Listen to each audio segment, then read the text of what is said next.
નમસ્કાર વિદ્યાર્થી મિત્રો, આપ સૌનું હાર્દિક સ્વાગત છે. ધોરણ 3 એકમ 1 વાંદરાને વાંચતા ન આવડે તેની અહીં આપણે સમજૂતી મેળવીશું. તે વિડીયોના અંત સુધી વિદ્યાર્થી મિત્રો બન્યા રહેશો. સૌ પ્રથમ વાંદરાભાઈનું ઘર આ સુંદર મજાની વાર્તા છે. તે વાર્તાને આધારે આપણે અહીં પ્રશ્નોની ચર્ચા કરવાની છે. તો સૌ પ્રથમ વાતચીત.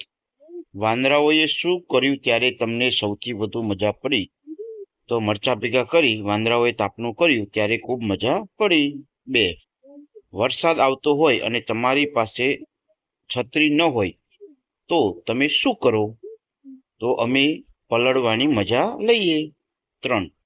કોઈ કારણસર 2-3 મહિના ઘર વગર રહેવાનું થાય ત્યારે તમને શી તકલીફ પડે?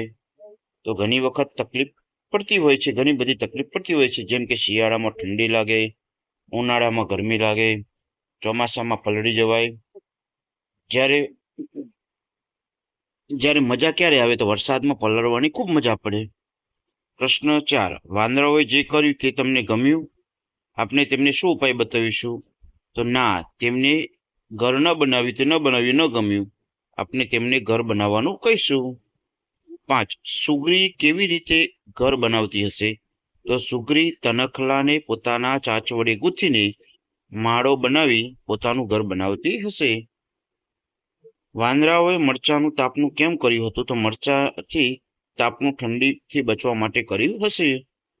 7. મરચાનું તાપનું કરીએ તો શું થાય? તો મરચાનું તાપનું કરીએ વિદ્યાર્થી મિત્રો તો આપણે આંખોમાં બળતરા થાય, છીંકો આવે, શરીર પર ખંજવાળ આવે, વગેરે વગેરે થાય છે. હવે વાર્તાને આધારે આપણે અહીં પ્રશ્નના જવાબ આપવાના છે. તો વાર્તામાં વાંદરાનું નામ શું હતું? વાંદરાનું નામ ખટખટ હતું. 2. વાંદરાની ચિંતા કોણ કરતું હતું? તો વાંદરાની ચિંતા સુગરી ચટપટ કરતી હતી. ઘર વગર વાંદરાઓને કઈ કઈ મુશ્કેલીઓ પડી? તો ઘર વગર વાંદરાઓને શિયાળામાં ઠંડી લાગી, ઉનાળામાં ગરમી વધારે લાગી અને ચોમાસામાં વરસાદથી ભીંજાઈ ગયા. 4. ઠંડીથી બચવા વાંદરાઓએ શું કર્યું? તો ઠંડીથી બચવા વાંદરાઓએ લાલ મરચા ભેગા કર્યા અને તેમનું તાપનું કર્યું હતું.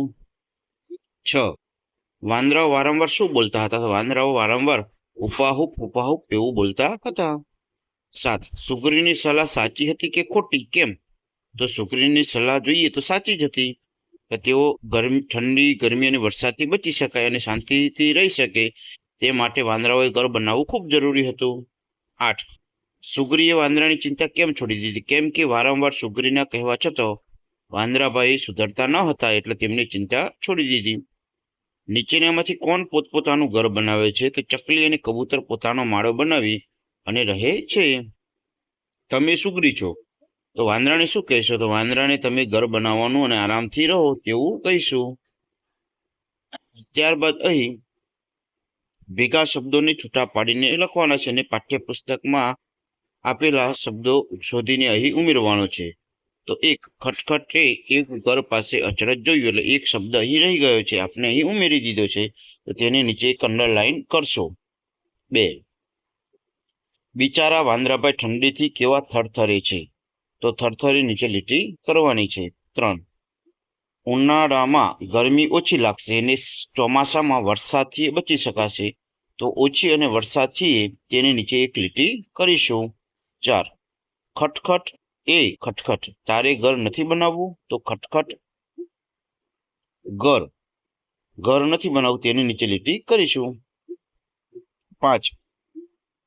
વાંદરાઓએ ઘર ન જ બનાવ્યું તે ન જ બનાવ્યું, તો ઘર અને ન ઉપર નની નીચે લીટી કરીશું. ત્યારબાદ ખાલી જગ્યાનો જવાબ પૂરો. માણસને તાપતા જોઈ ખટખટને શું લાગી? તો કે નવાઈ લાગી, તો અહીં નવાઈ લખીશું. માણસો લાલ અંગારાથી તાપતા હતા અને વાંદરાઓએ તાપનું કરવા લાલ મરચા ભેગા કર્યા. લાલ અંગારા અને લાલ મરચા અહીં લખવાનું છે. 3. ખટખટે હુપાહુપ કરી પોતાના મિત્રોને બોલાવ્યો, તો કોને બોલાવ્યા? તો પોતાના મિત્રોને ખટખટે બોલાવ્યા હતા. 4. ઉનાળામાં ખટખટને ખૂબ પરસેવો થતો હતો. આખરે થાકીને સુગરીએ વાંદરાની ફિકર કરવાની છોડી દીધી, તો અહીં ફિકર શબ્દ આવશે, એટલે ચિંતા કરવાની છોડી દીધી.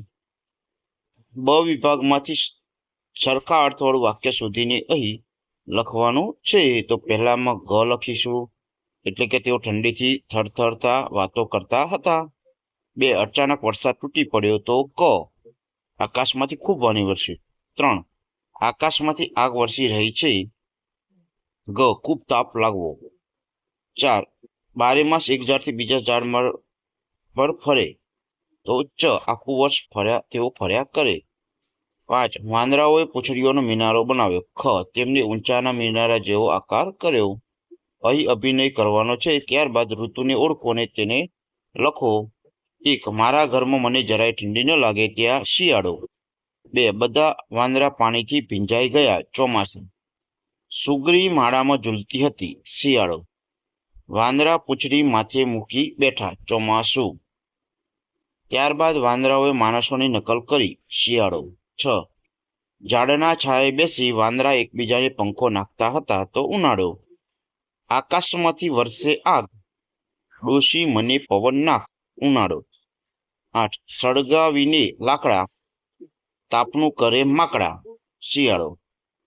ડાડે ડાડે ફરીને કૂદીએ ઘરના છાપરા. શિયાળો. ગડગડાટ કરતા વાંદરા પાણી આગળ પાછળ. ચોમાસું. અહીં કઈ વસ્તુ હલકી છે ને કઈ વસ્તુ ભારે છે? તો સુગરીનો માળો હલકો જ્યારે ઝાડની ડાળ ભારે. 2 લાકડું પ્લાસ્ટિકની ખુરશી હલકી અને ભારે લાકડાનું ટેબલ. 3 ગુજરાતીની ચોપડી કેવી હોય તો કે હલકી છે અને ગણિતની ચોપડી ભારે છે. 4 પેન્સિલ તો હલકી અને રબર ભારે. લખોટી અને પ્લાસ્ટિકનો દડો. હલકું શું હોય તો પ્લાસ્ટિકનો દડો હલકો હોય અને ભારે લખોટી હોય. કોણ છે શોધીને અહીં લખો. તો પહેલું આવશે કબૂતર.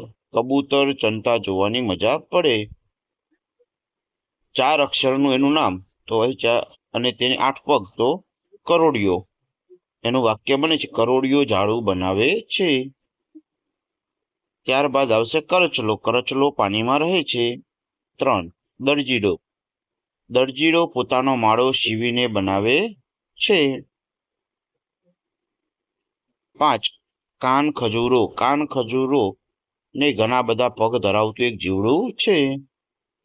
ત્યારબાદ અહીં ચર્ચા કરીને લખવાનું છે તેજલનું ઘર અને વિવેકનું ઘર. તો તેજલના ઘરના પાસે જાડો લીમડો છે. વિવેકના ઘર પાસે પાતળો લીમડો છે. એવી રીતે તેજલના ઘર પાસે મોટો લીમડો છે. વિવેકના ઘર પાસે નાનો લીમડો છે. આકાશમાં 3 પક્ષી છે. જ્યારે વિવેકની ઘરની પાસે જુઓ તો આકાશમાં કેટલા પક્ષી છે? તો કે 2 પક્ષી છે. કેટલા? વિવેકના ઘરની પાસે 2 પક્ષી છે. તેજલના ઘરની બહાર દાદીજી બેઠા છે. વિવેકના ઘરની બહાર દાદીમાં બેઠા છે. ઘરના દરવાજા પર શુભ લાભ લખેલી છે તેજલના ઘરે. જ્યારે વિવેકના ઘરે સાથિયા એવું લખેલું. ઘરના પાસે સાથીઓ છે. તેજલના ઘરને 2 બારીઓ છે. ત્યારે વિવેકના ઘરની 1 જ બારી છે. તો અહીં તમારા ઘરના વિશે લખવાનું છે. તમે ઘર બનાવો તો કેવું બનાવો, ક્યાં બનાવો? તો ક્યાં બનાવો તો એક શાંત અને હરિયાળી જગ્યાએ બનાવીએ. દેખાવ તો ઘરનો દેખાવ આધુનિક હશે અને તેની આસપાસ સુંદર બગીચો હશે. તો તેની વ્યવસ્થા કેવી કરશો? તો ઘરમાં મોટા અને હવા ઉજાસવાળા ઓરડા હશે. દરેક રૂમમાં હશે જેથી તાજી હવા અને કુદરતી પ્રકાશ મળી રહે. રસોડું મોટું અને પ્લેટફોર્મ વાળું બનાવીશું. રંગ ઘરની દિવાલો આછા વાદળી અને સફેદ રંગનો ઉપયોગ કરીશ જેથી આંખોને ઠંડક આપે.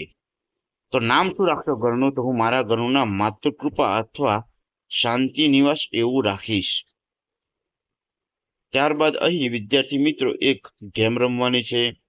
ગેમ રમી અને ટીકુબહેન વાર્તાના શોખીન એ વાર્તાના આધારે આપણે વાર્તાની ચર્ચા કરીશું. ટીકુબહેનને શું ગમતું? તો તેમને વાંચવાનું બહુ ગમતું. તમે શું વાંચો છો? તો હું વાર્તાની ચોપડીઓ વાંચું છું. વાંચવું, લખવું, ગાવું, રમવું 4માંથી તમને શું ગમે છે? તો વાંચવું ગમે. કોઈને રમવું ગમે છે. તમે ક્યારે વાંચવા બેસો છો? તો હું સાંજે 4 વાગે વાંચવા બેસું છું. તમે ક્યાં વાંચવા બેસો છો? તો હું મારા રૂમમાં વાંચવા બેસું છું. ટીકુબહેન તેના મમ્મી પપ્પાને શું કરવાનું કહ્યું? તો તેને પણ સાથે વાંચવાનું કહ્યું. તમારા ઘરમાં કોણ કોણ વાંચે છે? તો મારા ઘરમાં મમ્મી પપ્પા વાંચે છે. તમારા ઘરે કઈ કઈ ચોપડીઓ છે? તો મારા ઘરે રામાયણ, બાળગીતો અને જ્ઞાનની ચોપડીઓ છે. બધા ટીકુબહેનને ક્યાં શોધતા હતા? તો બધા ટીકુબહેનને ફળિયામાં શોધતા હતા. 10 ટીકુબહેન ક્યાંથી મળી આવે? તો ટીકુબહેન પલંગ નીચેથી મળી આવ્યા. હવે અહીં જુઓ અને સમજો. શબ્દો ઉદો છે તેને સમૂહ કરવાનો છે. પહેલું ચોપડી, બીજું જીન, ત્રીજું લેસન, ચોથું ફળીએ અને પાંચમું ટીકુબહેન. એવા શબ્દો સીધા કરીને લખવાના છે. પલંગ, આજ્ઞા, અજવાળું. તમે તમારી મિત્રની મદદથી આ પ્રવૃત્તિ કરવાની છે. તો પહેલું દિવસ, બીજું ટીકુબહેન, ત્રીજું શોખીન, વાંચન અને રંગીન. પ્રિય મિત્રો, વિડીયો ગમ્યો હોય તો લાઈક જરૂરથી કરશો. ધોરણ 3ના મજાના પાઠ મેળવવા માટે KSP એજ્યુકેશન ચેનલને સબસ્ક્રાઇબ જરૂરથી કરશો. ખૂબ ખૂબ આભાર.